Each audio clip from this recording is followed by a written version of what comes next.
safety is always first. So come on up, and maybe that way we can hear you as well. So first, I'd like to start this by saying thank you. Oh, I see. Other lines of folks at Sunset Landscapes helped us design and build this park.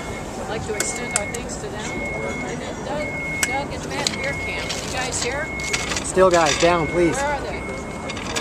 Thank you, guys. Some guys that own this beautiful tractor and a lot of the antique equipment. Thank you for coming out today. And then Cashman Equipment, we'd like to thank them and Caterpillar Dealer locally. And then also the Opportunity Village and Boys and Girls Club of Las Vegas. Those folks are here today, and they're going to be the recipients of all the materials here. Caterpillar's donating it to those charities, so welcome to them. As well as welcome to AEM, our suppliers, and our friends at the press. Now, as you, I will ask as you take photos, you can stay in the park as we let you in here. Our neighbors here really don't quite have things done yet, so you can stay in the park. We're dedicating this park to Caterpillar customers because it is for them that we have the opportunity to innovate, to help sustain their business, and also help to sustain the environment. So thank you. Welcome to Generations Park, and with that, we're going to go ahead and cut this with these very big scissors. They told me not to run with these big scissors. Trying to hop across there, that wouldn't be safe either. All right, here we go.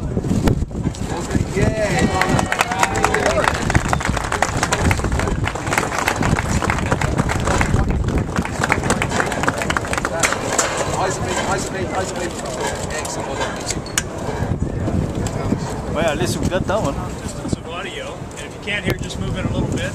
But welcome to Generations Park, and welcome to Con and Ag Expo 2011.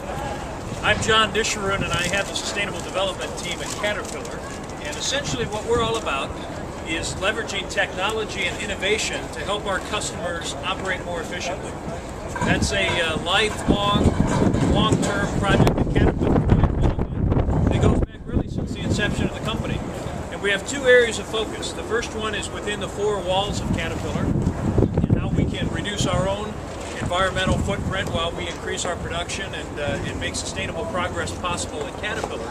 But our focus here today is how we can leverage that technology and innovation to help our customers become more efficient. We've got some great examples of that around the park today and inside our exhibition hall over at the conference center. When we talk to our customers, they always ask us to help them improve their efficiencies. The price of fuel, the amount of materials that they use are all driving forces in their work. Also, the lack of skilled operators and operator training, making the machines easier for them to operate and helping them gather the data and performance characteristics of those machines so they can do a competitive download and analysis of the information that the machine is operating on to help them find efficiencies in their workforce. And so we've got that technology that we make available to them. We try to help them with solutions. We understand that there are an awful lot of products out there that can do things similar to what Caterpillar does, but what we can do is pull together the solutions process to give them a better answer that we think than what the competition can provide. And frankly, we've been doing that for quite some time. We've got some examples in the park here just over at the river cutting. If I told you about a machine that operated 30% more efficiently than its previous model, that had half the amount of moving parts as the previous model, and reduced carbon emissions by 30%, most of you would think I'm talking about the D7E right next to me, right? And those are all true statistics on that machine. But in fact, the first time we did that was in 1925 on that Model 20 that you just saw at the ribbon cutting that Tana cut just a few minutes ago. That machine that replaced the big steam-driven wheeled tractor out in California offered competitive, sustainable benefits to the customers back in 1925. So this really is about a legacy. That's why we call it the Generations Park here. We didn't call it sustainability in 1925, but it was all about improving the efficiency, getting the farmer into the field earlier in the spring, and allowing him to harvest later into the fall in the wet underfoot conditions with the track-type tractors, as opposed to the big, heavy, wheeled, steam-driven agricultural tractors that were prevalent and state-of-the-art at that time. You'll notice in the display over in the convention center the new K-Series loaders. Each of those loaders now comes standard with a backup camera. So you can see the digital display right on the dashboard of where the operator is going. We've got ergonomic egress and access points on on those loaders. We also have ergonomic controls, so even the less skilled operators on the job site can be trained within about a day's period to operate that loader efficiently and get vibrant feedback on how their operation is going. Standard on the K-Series loaders. Certified rebuild. We've got a machine right next to the D7E here, the 980G, that's already had one very successful life in the field. It's come back to the factory and been rebuilt to factory specifications to go out on its second life. That, if you think about it, that is utilizing all that raw material that went into the first production of that 980G, that we didn't have to go out and harvest natural resources, we didn't have to pour the moldings, we didn't have to machine the parts. It reused 70 to 75% of the parts on that machine and then added new components, remanufactured components, and rebuilt components to build that thing to its like-new condition so it can go out for its second life. That is sustainability in action. The D7E that I've got right here next to us, this is the wood chip arrangement. So it's working in a wood pile. You notice the wider blade on there and the engine casings there to prevent all the wood chips from flying into the engine. This electric drivetrain that was first announced a couple of years ago has been very popular for the people in that D7 series size because it is 30% more efficient, can operate very, very quietly. It's got an onboard generator for it, and it can save 25 to 30% fuel efficiency and greenhouse gas emissions. So when our customers ask us for sustainable solutions, how to reduce their environmental footprint, how to reduce their greenhouse gases, how to compete for the license to operate, whether it's air permits, water permits, or operating permits for landfills or for mining and quarries, we have solutions that can reduce their environmental footprint while making them more productive. And frankly, that's what sustainability is all about. How can you drive the bottom line, balance the economic, the social, and the environmental aspects of sustainability to find that component in the middle that's good for you, it's good for us, and it's good for the environment. I won't talk a whole lot more about that today, but those are the key aspects of what we're doing here. Feel free to ask any of our product specialists at the products or around the park here if you have additional questions about it. And be sure to catch Tana's presentation on technology, because she'll go into detail about how our researchers are leveraging that technological advantage to help make our customers more sustainable and more efficient in their operations. Thank you. Sorry about that delay. I met a bunch of you guys when we had the press conference the other day. I'm Tana Utley, Caterpillar's Chief Technology Officer. You're here in Generations Park, and I'm really a second-generation Caterpillar engineer.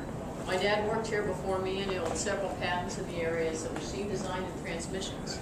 And in fact, pipe layers have that counterweight. My dad was the guy who invented the counterweight that's used by Caterpillar equipment, and then also is really actually the standard in the industry today. I've spent my career working on, working on near zero emissions. And that's what we've been launching here in this show. But as we do that, the reason it's so much hard work to develop those low emissions is that it's imperative that we also provide customer value with each and every generation of Caterpillar equipment. John talked to you about our origin in Holt and the track-type tractor and these huge machines, 30,000 pounds. They'd span to be 30 or 40 feet wide by the time they got done using those 6-foot tall, several feet wide wheels, and that is not customer value. He invented the track-type tractor in order to get around that problem. But that was the origin of CAT.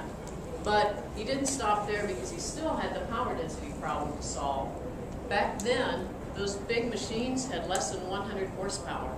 Again, he said there has to be a better way, and Caterpillar was the first company to put the diesel engine in the track-type tractor. And old Betsy, back in 1931, was that product, and she's in the Smithsonian Institute today, and we're very proud. And the thing I think is so neat is that innovation, 100 years later, has turned into what you guys saw out there in the D7E. I'm sure you've heard a lot of the information about that D7E. So generations of engineers, whether it's my generation, my dad's generation, or the generation to come, are committed to those two things: improving customer value and the sustainability of the environment. really found all product development on 3 principles at Caterpillar. First and foremost, customer value. Help the customer move more dirt for less money. Second, leverage. You know, we want our engineers to stand on the shoulders of those before them and leverage Caterpillar's deep expertise in engines, hydraulics, transmissions, electronics, after-treatment, and system integration. And then finally, sustainability. Help us sustain our customers' business and also contribute to the sustainability of the environment. Now, it's not easy to do all of those 3 things at the same time: customer value and leverage and sustainability. If an engineer comes up with an invention that improves sustainability but doesn't improve customer value, that's not innovation. Innovation is all 3 of those things simultaneously, and that's what we call the power of and. And we give them a huge toolbox to use as they deliver that customer value. We have 8,000 engineers. They spend $7 million every working day, and they have a patent portfolio of 3,500 patents from which to build. Well, that's quite a legacy that they have. And they have innovative thinking that created all of that intellectual property. Innovative thinking that created proprietary heat treat technologies that Caterpillar has that make our components more robust. Innovative thinking like the Assert technology that has eventually worked its way to these near zero emissions. Innovative thinking like you see in the D70.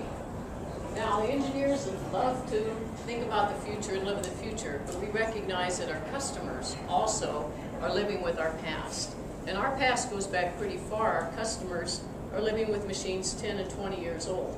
One of the things you'll see in Generations Park here, I'd like you to stop by and take a look at, is a wheel loader. We have a wheel loader that came to our certified rebuild program for Wayne Supply with 30,000 hours on it. Now, can you imagine that? 30,000 hours, take 30,000 times 50, and that would be the number of miles your car would have on it. Had 30,000 hours on it, and we updated it from Tier 1 emissions to Tier 3 emissions, reduced the owning and operating cost, and the best part to me from a sustainability standpoint is in doing so, use 90% of the iron that tractor came in. So while our engineers are working on the future, they're also thinking about the past and where we can, applying that technology backwards to increase sustainability of the environment. So you probably want to know some of the things we're working on in the future. So obviously we're doing quite a bit of research in the engine area. An engine, a diesel engine, although it's the most efficient, powerful.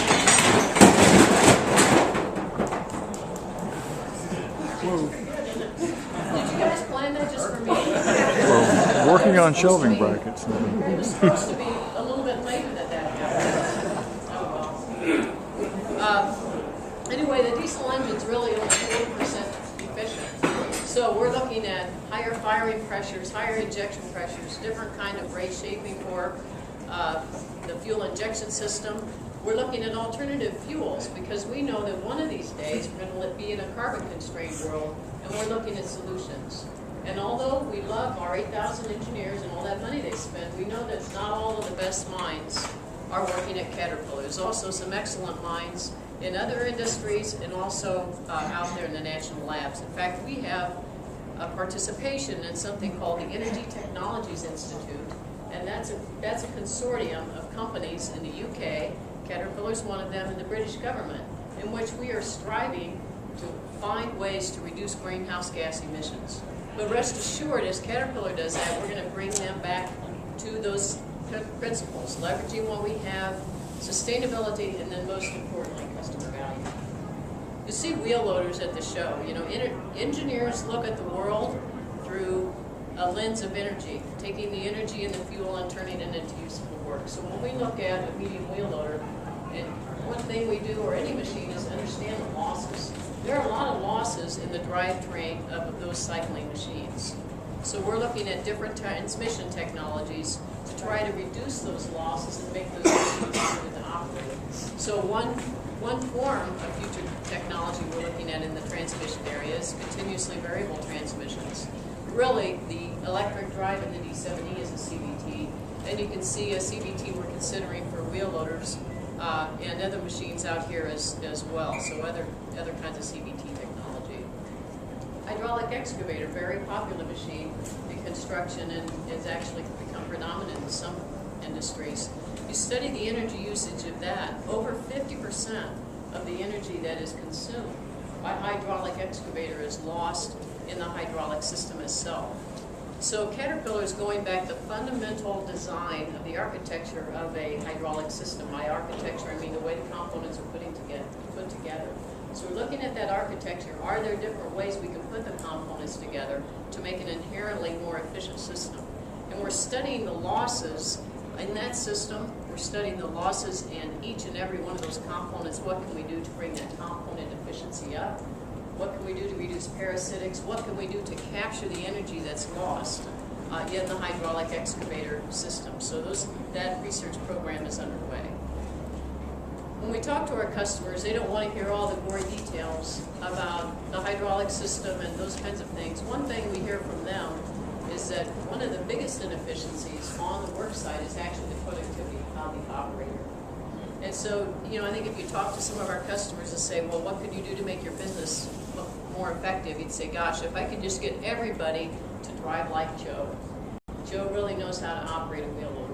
So we have in beta testing a coaching program that will be implemented in the cab so that as an operator is operating the machine, he can be coached how to operate that. I'm worried another event's going to happen. An operator can operate it in exactly the same way as that most efficient operator does. So we do that by learning the machine electronics, learn what the most efficient operator does, captures that, and provides this coaching to the less efficient operators. We found that can improve productivity of the machine by 10%. Now also, the next step then is to use guidance technologies like GPS. That really started in mining. And then we took it down to medium-sized track-type tractors, and today we have it available in scrapers. It's the next machine you see in CONEXPO when you get a chance to go over there. We also have it in excavators, and we also have it in motor graders. We did a test at our Malaga site, Nimmo site, and we built a road. We built it two ways. We built it one way using the AccuGrade technologies and guidance technologies, where you take the decision how to move the blade out of the operator's hands and give it to the computer. And then we built it the standard way. And due to the reduced rework and eliminating some of the processes that were done in the manual way, you can't believe the results. 43% less fuel consumed and 52% less time to be able to this very same road. So tremendous impact on productivity. And finally, if operator variability is concerned, the best way to eliminate it is to eliminate the operator himself. So Caterpillar is working on autonomous mining trucks right now. You might have seen that out in the press. I'm very proud of what we're going to see come to production here over the next few years. In fact, I was at the Tech Center Friday before I headed out here to this show. And one of our Tahoes, we have a test Tahoe. We test all those algorithms on a Tahoe before we put it on a truck. One of those Tahoes was running around the Tech Center. It's a campus kind of environment, testing one of the pieces of our future generation of autonomy. So a lot of cool things Caterpillar's working on. And there's some folks that kind of are behind the scenes people, just like this show. There's some behind the scenes people, and those are the folks that work on the development tools themselves. The engineers were really born asking the question, why? Why? As little kids, we drive our parents crazy. So we have engineers that are working on computer programs that can help us simulate anything that happens in our engine machines. We'd love to be able to look inside a combustion chamber, but obviously you can't. So we're modeling what happens in the combustion chamber. So we're modeling all those fuel injection droplets and how they turn that fuel into energy. That's a difficult problem. In fact, I've had some people working in the modeling, working with some modeling experts say they helped to model the space shuttle, the combustion for it, and actually modeling combustion in a diesel engine is much more difficult. So we're working with some of those national labs on problems like that. And speaking of NASA, they also reached out to us to partner with us on remote control. We all know the space shuttle program's going manless. And what they'd like to be able to do is they'd like to be able to send a machine up to the moon or to Mars, and they'd like to be able to build a road, so to speak, or landing strip for whatever the next generation shuttle looks like. they thought of who knows how to build roads and who knows things about autonomy and remote control, and they thought of Caterpillar. So they called our research department and asked us if we would collaborate with them on that. And indeed, we are collaborating on that, and I think you'll probably see something come from NASA here in the next month or so with regards to some of the progress we've made. They've been thrilled with the practical know-how and the capabilities of our Caterpillar engineers, and I've just been absolutely thrilled to give our Caterpillar engineers the opportunity to work with the best minds. So we really do have some wonderful relationships with national labs and those places like NASA. Very proud of that. So we have generations of folks, working today, even on those development tools, so that the next generation of Caterpillar engineers can develop products that help their customers have a more sustainable business and a more sustainable environment. So we're proud of what we have to show here at this show today. I'd ask you to walk around Generations Park. I'll be here for a little while if you guys would like to stop by and chat. And please enjoy some cake, but hold on to your plate. I don't want to see anybody with cake in their face. Thank you.